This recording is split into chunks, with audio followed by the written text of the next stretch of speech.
Hello, everyone. Well, I'm Wanda Martin, fashion and portrait photographer. Anyway, let's wait a little bit longer. I really hope there's not going to be any technical difficulties. I'm waiting a little bit longer for some people to join in.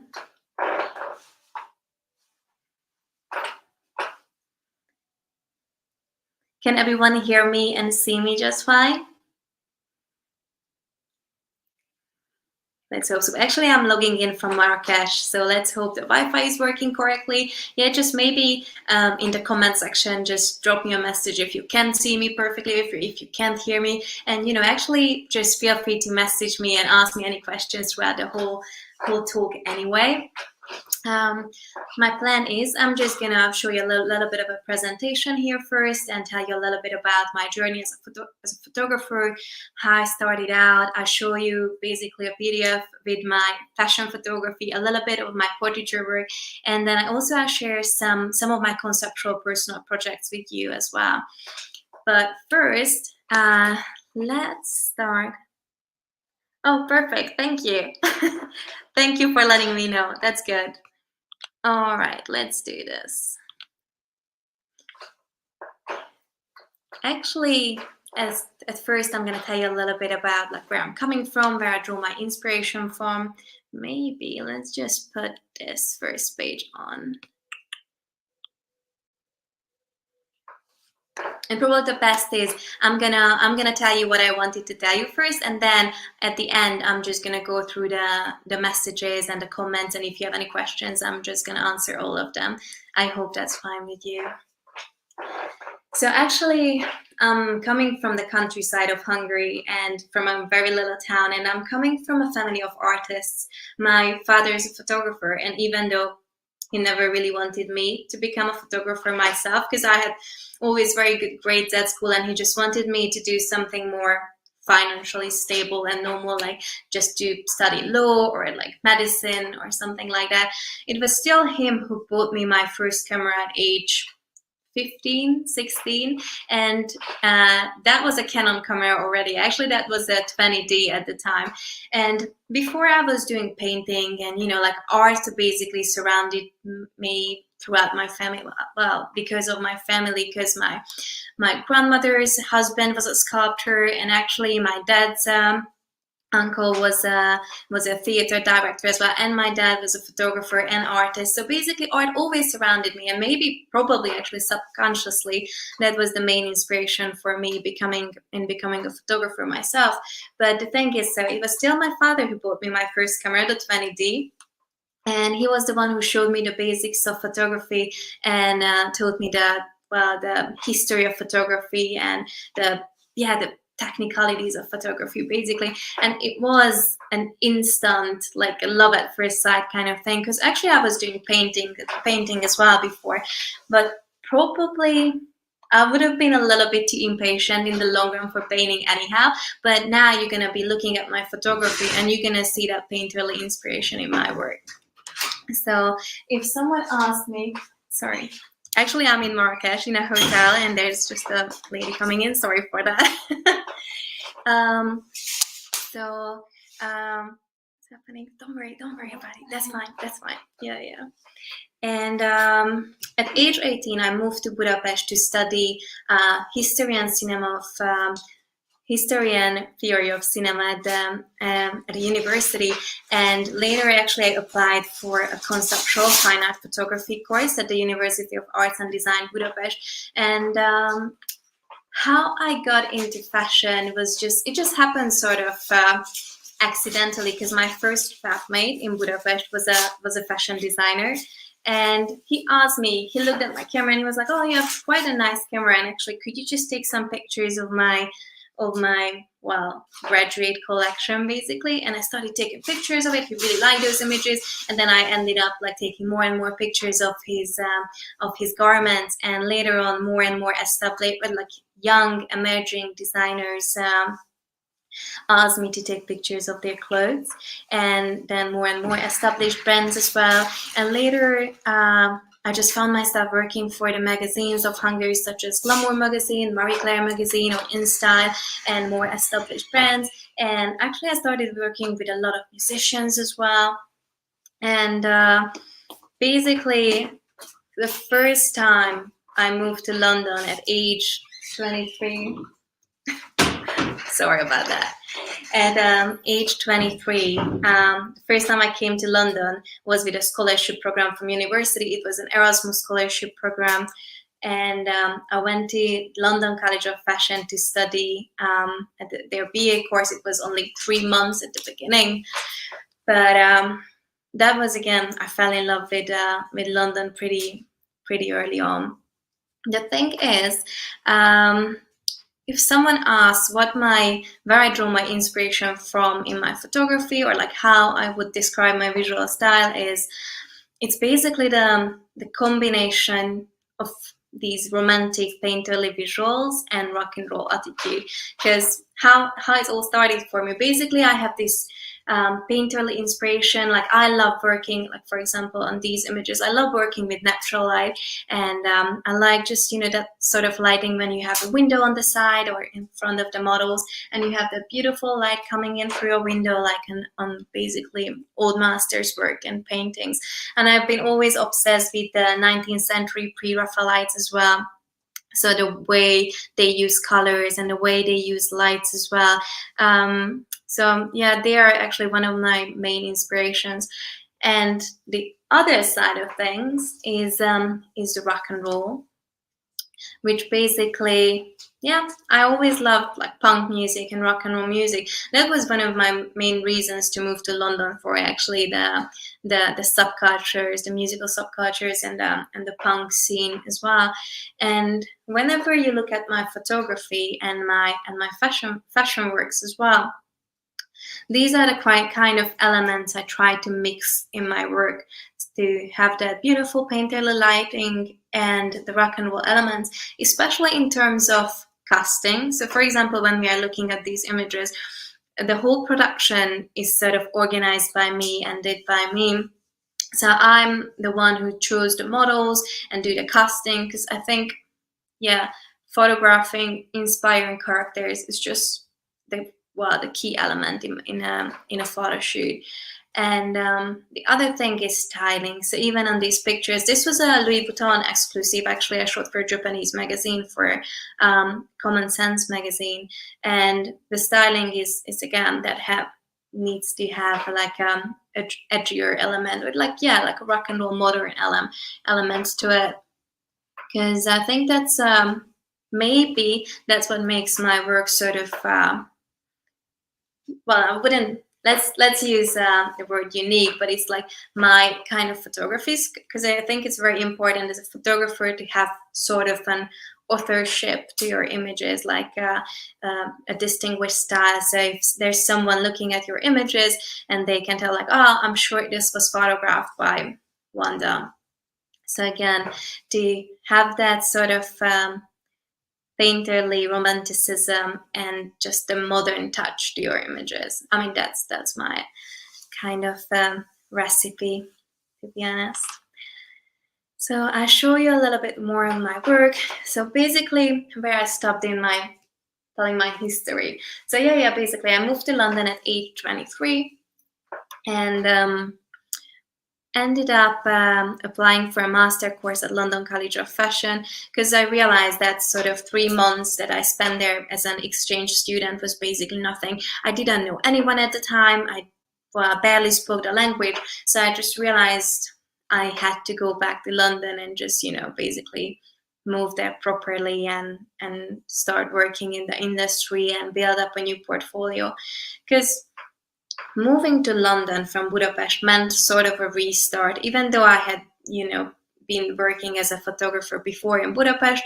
But after moving to London, I had to build up a new portfolio. I had to introduce myself to model agencies. I have to find new stylists to work with, new makeup artists, new hairstylists, and basically just, find a new team. So I think in a fashion shoot it's a really important thing to work with the right team members, especially, I find it especially important to find a good stylist, and obviously hair and makeup artist as well. But usually when I do my fashion tutorials, I like having natural makeup. So I think the key element for me is definitely the styling.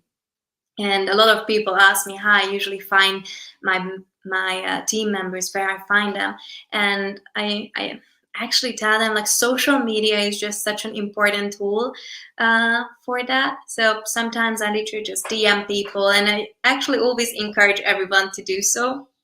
Yeah, just don't be afraid. Just DM a lot of people. DM to the magazine editors you would like to work with. Just DM stylists you would like to work with.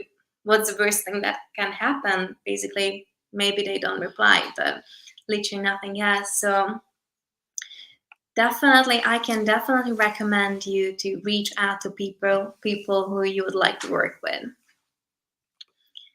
And I do like working with male models as well. So I do shoot a lot of women's wear editorials and men's wear editorials. And actually the images we are looking at, like, this is my fashion editorial work, which usually means, I have to be honest with you, but which usually means not a lot of money. So basically shooting editorial is just something that looks beautiful in your portfolio, and this is sort of your creative direction. So how I usually start a photo shoot when I get approached by a magazine, like, for example, there's a magazine emailing me like, oh, our next issue is coming out, well, this with this and this theme, and would you like to contribute? Would you like to work on a story for us? And basically, after they're telling me the theme of the issue, it's sort of me who comes up with a creative concept and put a mood board together. A mood board is basically a document, like a PDF, that contains inspirational images for the whole photo shoot, inspirational images for the general vibe and for the general mood as well. So actually, it's a great help. It's a great tool for you to communicate towards your team. So basically your team is going to understand what's the vibe you try to achieve, or the magazine editors is going to see what kind of final result they can expect from you. And a mood board can actually include inspirational images and inspirational pages for hair, makeup, and styling. So again, just for your team to understand what kind of result you would like to see, and how they can contribute. But obviously, so this is a starting point. A mood board is always just a starting point that comes in handy on set. So even when you have a model on set, you can show your model, like, okay, this is what we are doing today. And obviously when you start working together and when you start shooting, it's basically just gonna start evolving naturally from there. But I think it's always important to have a mood board on set first. And it helps for you as well, sort of gathering your thoughts, what you wanna do. And as I said, I think it's very important as a fashion photographer to have editorial work in your portfolio. And it's also a great way of, well, basically, this is just building a nice portfolio that eventually going to bring the money jobs in, and the more commercial jobs, and basically the clients want to work with you for the imagery that they saw probably in your editorial work. And it's also a great way for like fashion designer, brands, other magazines to find you as well eventually. So now, obviously, I'm showing you all this work I've done, and there's the names of the magazines on the bottom, and the designers I've worked for. And so I've actually worked for magazines such as Vogue, Numero, or ID Magazine, Days Digital, or actually Marie Claire, Glamour, InStyle. There's actually so many. I can't even tell them all of them now. But yeah, even if you look at my social media, my Instagram is actually my favorite thing, and my website. This is the work you're gonna see on there.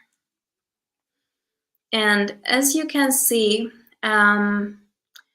actually the main inspiration in my work, apart from I was telling you about the rock and roll and the painterly visuals already. But in terms of subjects, in my personal work and in my fashion photography work as well, I'm very much interested in the themes of subcultures, youth culture, identity as a construction, and basically, well, sexuality, love, these kind of topics.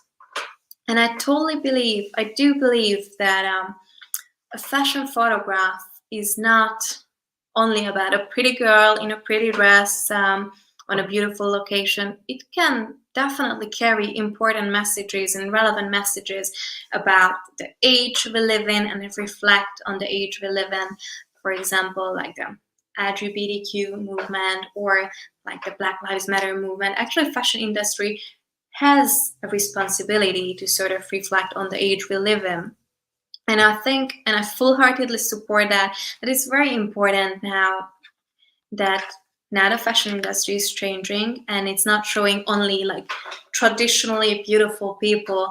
We also photograph very interesting characters, and now actually flows become beautiful, which is I think it's a very amazing thing that now fashion industry and fashion photography as well is becoming much more diverse in terms of age and skin color and body type as well, which is a beautiful thing. Oh, this was an editorial I shot for the German Flair magazine. This was this was with a very young designer, Fabian Kischuhas. I shot this story for ID magazine. This is one of the latest exclusive editorials, so advertorials I shot for this Japanese magazine again, Common Sense. This was a Saint Laurent exclusive I actually shot in London.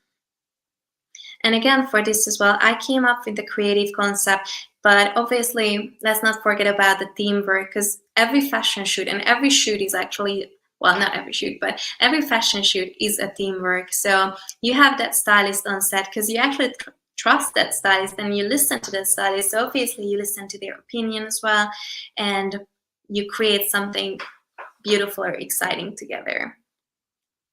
This was again a Saint Laurent exclusive for this Japanese magazine, Common Sense. I'm a regular contributor of this magazine. I actually shot this menswear editorial near Seven Sisters, so in England again. I just love the landscape. It's such a beautiful area. This was the same editorial, a menswear story. And this actually is a good example for mixing your own aesthetic and visuals with a commercial client's sort of needs. So this story was shot for Mr. Porter. So it's a more commercial kind of commission, but they still wanted to have my sort of painterly aesthetic here. So that's why we were using this painted backdrops of Venice, even though it was still shot in London. To be honest, to be fair, actually that was one of the main reasons I started using this painted and painterly backdrops, because at the beginning when I was still like a student and I didn't really have big budgets to fly out to like very exciting locations, but I always found, well, I mean, don't get me wrong, I wouldn't say I don't like shooting in the studio, but actually I prefer shooting on location, because I do think like an interesting location can give a nice touch and like a nice touch to your images, and it can help you unfolding a story. It can help you unfolding a story, and from a storytelling point of view, it's actually very, very exciting to have a nice location. But sometimes you just don't have the option to shoot in a Victorian mansion or in a Scottish castle or wherever. So for these kind of shoots, I basically ended up just getting backdrops printed or hand painted. And it's much easier. These backdrops are basically painted or printed on fabrics and textile, and you can just literally fold them up and carry them around. So it's perfect. Now I'm going to show you some of my portraiture work. Where do I start? I'm thinking. So I do work with a lot of musicians as well. This is how I started out, working with talents and celebrities throughout the music and actually throughout the rock and roll scene. And I worked with basically at the beginning, I worked with a lot of Hungarian bands back in the days in Hungary. And after moving to London, I started hanging out in East London, and some of my favorite places like Shack of Arms in Stoke Newington or Moth Club in Hackney. And I started hanging out and photographing bands in that sort of East London subcultural scene, and then started getting like DMs, and basically started getting approached by bands and musicians on Instagram as well, and by magazines who basically asked me to take pictures of less famous musicians, and then later more and more established bands as well. And then later on, actually ended up working for Sony Music and Atlantic Records as well. This shoot we are looking at now is actually, I'm not sure if you know who she is. She's Bamboo, and she was the last partner of Serge Gainsbourg. And actually, she's a French singer, actress, DJ, basically a socialite. And this was a Dior exclusive I did with her, and I photographed her in Paris. And I just love how interesting her face is. And basically, if you ask me what's the most important difference between doing a fashion editorial shoot and portraiture work, or like working with talent or like celebrities, I think what really interesting is, while you are shooting an editorial, that's totally your creative direction and that's your creative concept. Like, it's basically like if you're a director of your own movie, you select the casting, you do the casting, and you tell them what kind of characters they are playing and what kind of faces they need to be pulling. And basically you just direct every movement. Obviously, when it's a fashion editorial and then you start working together and the model and you inspire each other, it just sort of, like, it can get really dynamic and evolves naturally from there. But sometimes when there's like a 14-year-old innocent girl standing in front of you, in front of your camera, you have to tell her what you expect from her, what kind of role she needs to be playing for your camera. But when you're working with a musician, for example, or like someone famous, or like basically, or like an actor, I think the photographer's role is a little bit different because you are more like an observer there. So you have to capture something of their personality instead of like putting yourself in the first position. So basically you have to try to capture their interesting character. And lately I find this more and more interesting and more inspiring. But still, obviously, you still sort of place them into your own little universe, or like visual universe, but still the faces they are pulling or the movements they are doing, it has to come from themselves. The images we are looking at are images of Sergei Polunin. I'm not sure if you know of him. He's a ballet dancer, and I photographed him a few years ago. And I got approached by this Russian magazine called SMC magazine. They asked me whether I would like to photograph this ballet dancer, Sergei Polunin. At the time, I have to be honest, I have no idea who he was. And I was like, yeah, sure. And then I Googled him, and actually I ended up finding out like he's very famous. He was the first, youngest principal dancer in the Royal Ballet's history. But then he had some troubles and some drama going on, and he left the Royal Ballet at a pretty early age, and he got tattoos all over his body, and he got this name as bad boy of Royal Ballet. So I was like, yeah, of course, who else would I photograph as a ballet dancer if not the bad boy of Royal Ballet? So this was a very interesting shoot because a lot of people was actually telling me like, he might not even show up, but he ran only 1 hour late, and actually he was a very nice and humble person. So I really enjoyed the shoot with him. Now, this one that we are looking at is actually one of my favorite shoots I ever done. This is with a punk band called Fat White Family, and I shot them for ID online. and I photographed them in East London in Stepney Green, in the upstairs area of a pub called the George Tavern. I'm not sure if you know the George Tavern. I love that place. And I think this is again a good example of how I was just trying to capture their personalities, but still having my sort of little visual world involved as well. I photographed Zara Larsson as well for Sony Music a few years ago. And again, this was an interesting story as well, because I had to go up north to Middlesbrough at a festival. I got literally 5 minutes to photograph her and Tom Walker together. And 5 minutes is, again, about basically nothing. And it was in a backstage area, not a very nice looking backstage area of this festival. So I still had to make it work. So I rented out this big velvet fabric the day before, and I ended up just carrying that the big piece of velvet up north on a train with me, and I was just hanging it up with the help of my assistant, and just used a random table we found in the backstage area. So I think that's again a good story for sometimes you have to just work with very DIY elements as well, because even if you don't have a big budget for a photo shoot, it can happen, even with the biggest photographers. Sometimes you have to make it work with the things you find around you. And even before I had a backdrop stand, sometimes I would just, I would be using washing line in our garden, and I would just be hanging up like curtains or like bed sheets or something as backdrops. So you can definitely make it work with very DIY things as well. And now if you're looking at her face on this picture, even the light I was using, it was actually just a very cheap LED light, and it worked perfectly.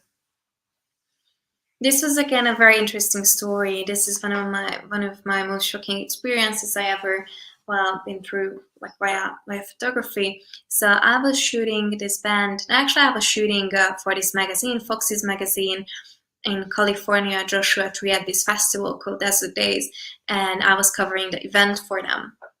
And we got 5 minutes with this band, Eagles of Death Metal, shooting them backstage. 5 minutes again, crazy.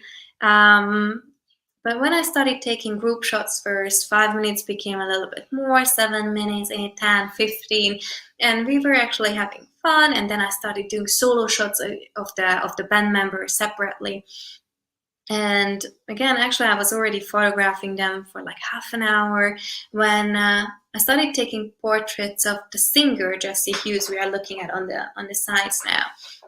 And he was, I'm not sure if you know this band, or maybe their name rings a bell, but when the terror attacks happened in Paris a few years ago, it was their gig in the Bataclan with the terror attacks.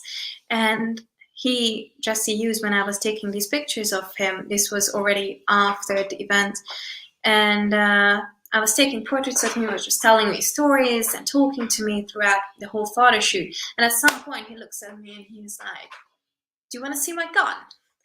It's like, wow, yeah, I guess so, because obviously it has different connotations as well. So I was not really sure what he meant.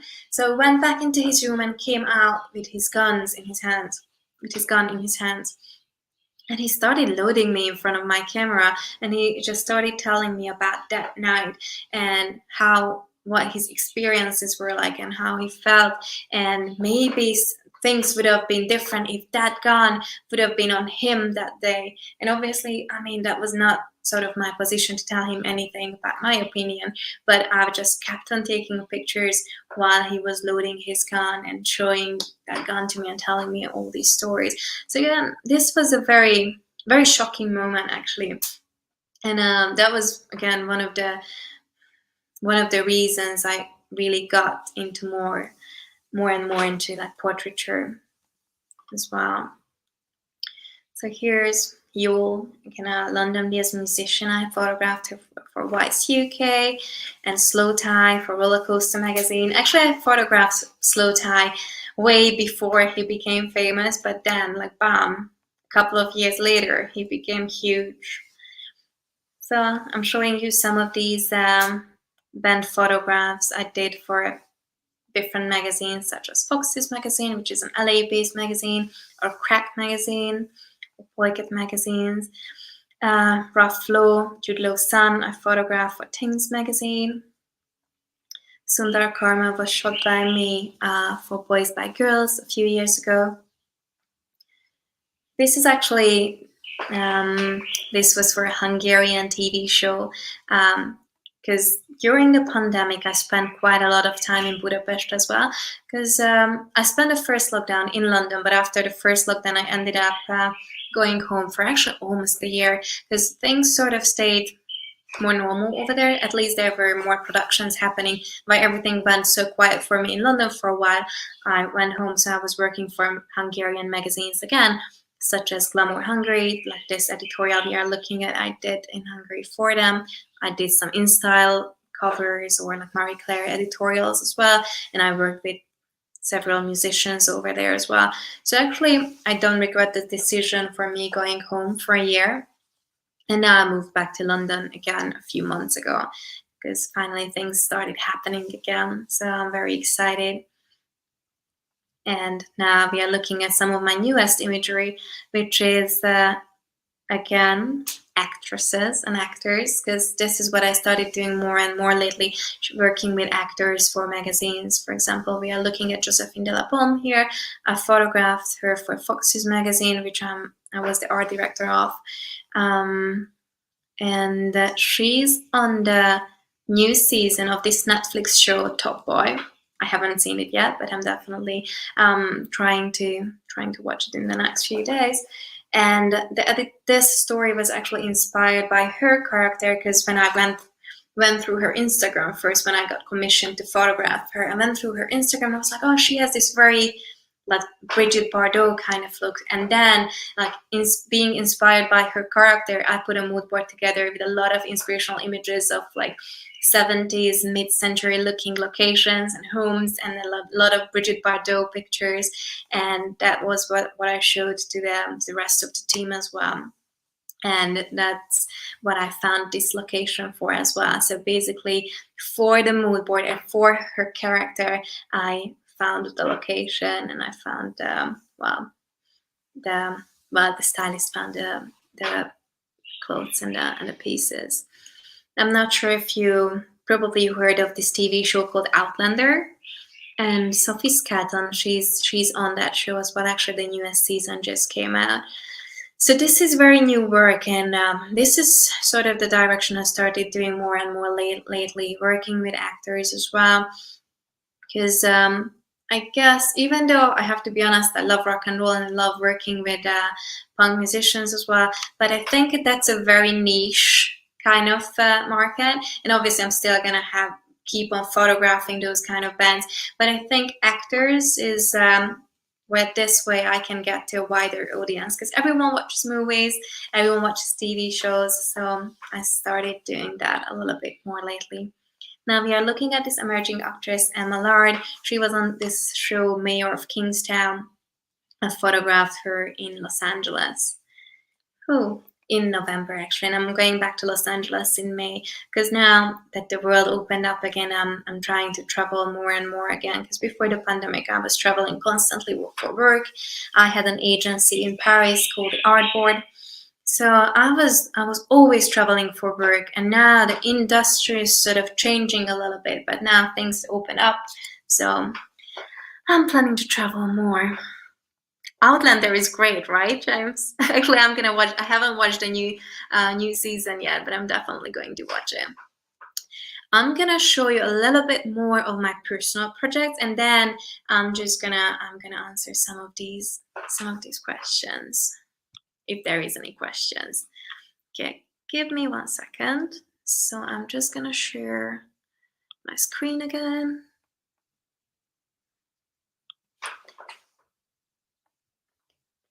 Share screen. Give me 1 second, just bear with me, please.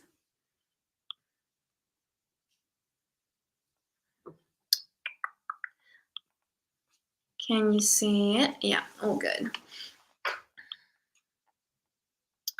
So as I said, in my personal projects as well, I'm always interested in the same kind of themes that in my fashion photography work.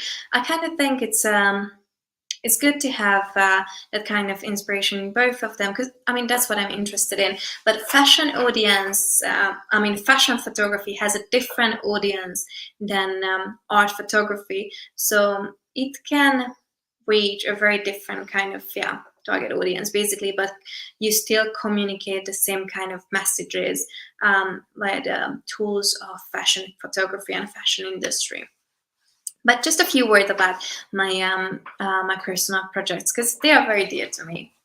This project we are looking at is a project. It's a mutual thing, mutual project between my father and I. Because as I said, my father is a photographer, and actually he started out at a very young age as well, probably the same age as me, doing photography. And at the beginning, in his 20s, he was working as a photojournalist in the countryside of Hungary, socialist Hungary, we are talking about in the 70s. And he kept on taking pictures of his surroundings and basically just documenting the socialist countryside Hungary.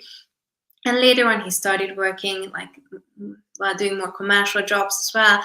But lately, now he's almost 70, he started rediscovering his archives and rescanning his negatives from the photography he did in the 70s and 80s. And it's funny because every time when I go out, I have a little 35mm camera hanging in my neck, and I just snap pictures. I literally just take pictures of my friends and just parties and the nightlife basically. Actually, I started this before the pandemic, so the majority of the images we are looking at here was shot before the pandemic. But the funny thing is that when my dad started rescanning his old pictures, and we started putting his images next to my images, it was just such a weird juxtaposition, because sometimes we couldn't really tell the images apart, because now the images we are looking at on the right are my pictures, and the images we are looking at on the left, they are my dad's pictures. And we just started using these images together and just handling this project together, like with these juxtaposed images. And we just felt this project, like this sort of joint project, was telling us about something very universal, how the drive of the youth was and has been always the same, just like going out, having fun, falling in love, forgetting about reality for a few stolen hours. So yeah, we definitely felt this had a more sort of universal message, regardless any political regime or era. Obviously, there are some hidden details now that we are looking at these images next to each other. For example, on my dad's picture on the left, there's like Lenin's portrait hanging on the wall behind the DJ, if you can see that. Or on the right, you can see a smartphone on the table or like a laptop. But very small hidden details. But since the technique is so similar, and basically the haircuts and the fashion is sort of came back as well, sometimes you can't really tell them apart. And we really like this project, and definitely would like to have an exhibition of some sort of this at some point. A few more. Oh, what happened here? A few more. This project we are looking at here is called Lovers. Actually, I started photographing this Lovers as a university project, basically in Budapest at my BA course, and later on I continued in London as well. But basically, I was photographing real couples in their own private environment, in their bedrooms, and this was and my thing was sort of showing the beauty of diversity and just celebrating of diverse love, the diversity of love. And this project is still ongoing. I keep on photographing these couples, but actually I just had an exhibition in Budapest now. Well, it was a few months ago. It opened in November and it was until end of January, and this was part of the exhibition as well. A few more pictures of my latest personal project, which is a self-portrait project I started photographing during the first lockdown. So as I said, I spent the first lockdown in London, And basically I was going through a breakup at the time. I was on my own completely, and I just started using the tools of photography and self-portraiture as an art therapy. And actually, I have to say a big thank you to Canon as well, because they were the ones who sort of inspired me to do so. Because at the very beginning of the first lockdown, I got asked by Canon UK and Canon Europe to create an inspirational video for basically I was giving tricks and tips and sharing tricks and tips with people on how to stay inventive and creative at home while we all have to be staying in. So I was giving tips on like portraiture at home, working again with DIY techniques. And again, I was giving some advice on self-portraiture as well. Because at the very beginning of my photography at age 16, 17, I was actually a very shy teenager. And pretty early on, I already knew I was interested in portraiture and people, but I was too shy to go up to people and ask them to model for me. So actually I started experimenting with the medium of photography via self-portraiture. But later on, when I started working professionally as a photographer, I didn't really have time for self-portraits anymore. But when lockdown kicked in, it was just a perfect time to revisit my roots. And I actually started like recreating some famous paintings again. And I started creating collages out of these images. And as I said, it sort of became my art therapy, and it was just a perfect way of self-reflection anyway. So I started using these paraphrases, like painting paraphrases, these self-portrait images of mine, and I started using fragments of text as well. Fragments of text, what I got from my ex-lovers, boyfriends, or even Tinder dates with again here as well, messages. And I started using some scanned and photographed texts from some of my favorite 19th century romantic books, like texts of idealized love stories. And that's why I created these collages, sort of clashing my real life experiences with these idealized and the desired love stories I had in my mind as expectations. So again, it's a very personal thing and it's ongoing, and this was part of that exhibition as well that I'm actually planning to bring to London this year. I still don't have a location for that exhibition, but if you have anything in mind, please just share that with me, because I'm planning to do it probably early autumn time. And eventually, because as you said, the layouts, how I put the layouts together, it's all like a visual diary kind of thing. So I would definitely like to have like a diary or like a book of some sort published out of it at some point. Whew. Okay, so now let's look at the questions. What's your go-to camera and lens setup for your work? Okay, so I have to be honest with you. I know it's not something that most of the professional photographers do, well, and say, but I always work with zoom lenses. Well, let's start with the cameras. I'm all over the place now. I'm very excited.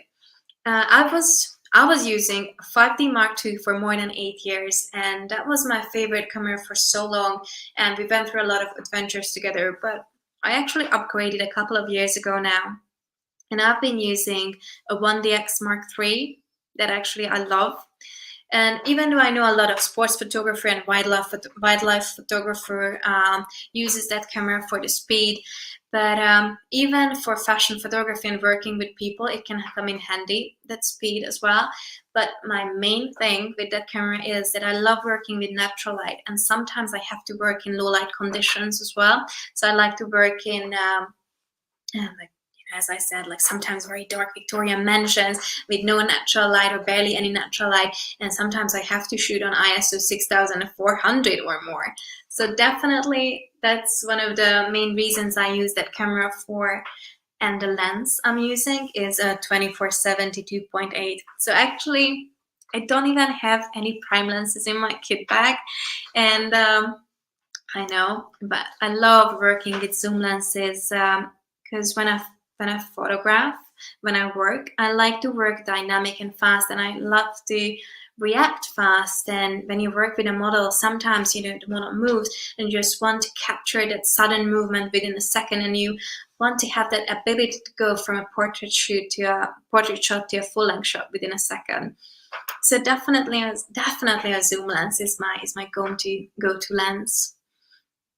And actually lately, as a second camera, I have an R6 as well in my kit bag, because again, the same reasons. It can shoot beautiful, very high quality, beautiful pictures in low light conditions as well, and it's much smaller as well. And sometimes there are scenarios when it comes in handy that it's a mirrorless camera, so it can shoot completely silent as well. So for example, now I'm in Marrakesh, Morocco, and I didn't want to carry the very heavy 1DX Mark III with me, so now I just have the R6 in my kit bag. And which photographers inspire you? That's a very tricky question, because as I said, my background is fine art photography and conceptual photography as well. So there's a lot of artists I love who are not necessarily fashion photographers. So for example, I love Bruce Davidson and Nan Goldin, who photograph their intimate surroundings and their little lives in the 80s. And probably when you looked at my self-portrait project now, probably you notice that sort of Nan Goldin inspiration with the self-portraits and the self-reflection. So I love them. And actually Tracy Emin, I know she's not a photographer, but I love her work as well, the personal aspects to it. But as a fashion photographer, it might be cliche, but my favorite fashion photographer is Tim Walker. It's because he has such a unique little universe. So immediately when you see a Tim Walker photograph, you can tell it's a Tim Walker photograph. He's just, I think he's the best. And obviously he has amazing set designers working for him, and he always shoots on beautiful locations as well. But he has this very he's an author, so he has a unique touch to his images. You can definitely tell it's him. Have you ever strayed from Canon? No, honestly, I'm totally honest with you here. I never used anything else. I mean, I started out with the Canon 20D at age 15, 16. So even if you give me another brand of a camera, I don't even know if I could use it. But yeah. So it's not because I'm a Canon ambassador and I have to say this. I always use Canon. What is the key for success, and what will make a photographer who starts now to stand out? That's a very good question there. Because I do think obviously there are those typical answers. You have to keep on doing what you're doing, and you have to keep on photographing, and just just these kind of things. And of course you have to be working really hard and experiment with little things. But I think the talent and the diligence is just a 50% of the story. I think the other 50% is basically you have to reach out to people, and you have to introduce yourself to people, because you can be the most talented photographer in this universe, but if no one's gonna see your work, then what's the point? So definitely my advice would be, just don't be afraid to reach out to people. Sometimes you have to send out hundreds and hundreds of emails and direct messages on social media to introduce yourself to the right editors, to magazines, to agents, to stylists, basically whoever you would love to work with. And sometimes even that happens to me as well. Sometimes I send out 200 emails and I got only 10 responses back, or that kind of proportion. But you have to follow up, and it's always a tricky thing, because there's only a fine line between being annoyingly pushy and just managing yourself nicely. But I guess that's the key to the success, just to reach out to people. I know, and it can be very difficult, because as I said, I was very shy at the beginning, and I was like, oh, I don't want to be annoying, and I don't want to be posting my pictures on social media all the time. But I guess you have to do it. And this whole posting on social media thing was very annoying at the beginning, but eventually it becomes natural and you get used to it. And I think that's a very good thing as well, to keep your Instagram account and social media account professional, because that's our main portfolio now. I think no one really looks at my website anymore. Everyone is asking for the Instagram. So yeah, just try to keep that professional and use it as your visual portfolio. And obviously it can be tricky because it gives big competition, because obviously now everyone can be found and everyone can reach out to people. But again, it gives you plenty of options as well. You can sort of connect with people who you could never connect otherwise. Do you mainly use natural lighting or a strobe? That's the next question. As I said, I love working with natural light. Obviously, there are scenarios when it's a more commercial job as well, and you just have to work with strobe or LED lights or flash as well. But if I can choose, I would definitely go with the natural light. Next one. Do you find music a big inspiration in photography? I definitely think so. Well, at least in my photography, it's one of the key inspirations. As I said, the punk and rock and roll and all the 70s, 60s, 80s, musical subcultures and their visual elements, they come back in my photography for sure. And I do think there's a lot of photographers out there who find music very, very inspiring. And at the other thing as well, every time when I have a photo shoot, I can't work without having music on. And I think that's again a good advice, because sometimes I get that question how do you feel, how do you make your model feel comfortable in front of your camera, how do you make your model just loosen up? And music is definitely a key to that as well. I mean, I wouldn't necessarily put on hardcore punk on when I have a photo shoot, so sometimes I try to go for something more universal that everyone likes or enjoys or knows, at least some 80s disco hits, or I love putting the Beatles on, or 60s beat songs on, because everyone sort of starts feeling happy, and it's uplifting, and everyone knows those songs, even though just maybe somehow deep down they heard those songs before. So music is a big yes for everything. Oh, my Instagram is, I'm just gonna put here because someone asked. Let me see. So it's WANDA_Martin. Yes, I just put it there. Okay. So someone asked, what's my favorite focal length? So basically, as I said, I love working with zoom lenses. So I don't really have a favorite focal length, but I do love shooting on very wide angle lenses as well, and very, very wide angle, since there's some sort of distortion that gives always an interesting edge, a very interesting edge to your images. Let me see, is there any other questions I forgot to reply? Oh, thank you. Oh, someone was saying the screen was blurred. Well, let's hope it was not blurred throughout the whole time. Okay, I think that was it. We still have a couple of more minutes. Is knowing makeup these days important? Seems like one does reach out to makeup artists. That's interesting, because as I said, for me, styling is the most important thing. So I wouldn't necessarily think the makeup is the most important thing. Obviously, it's important, don't get me wrong. And I love working with makeup artists and hairstylists. That's interesting. Maybe models reach out to makeup artists because they never know if the makeup artist would recommend the person to photographers, or I don't know. I never really experienced that. So I don't think knowing makeup is very important, as I think natural makeup is very trendy these days. So that's an interesting question there. What could Canon launch that would be your ideal tool? I think Wow. Let me see, let me think. It's a tricky one because there's another questions coming in.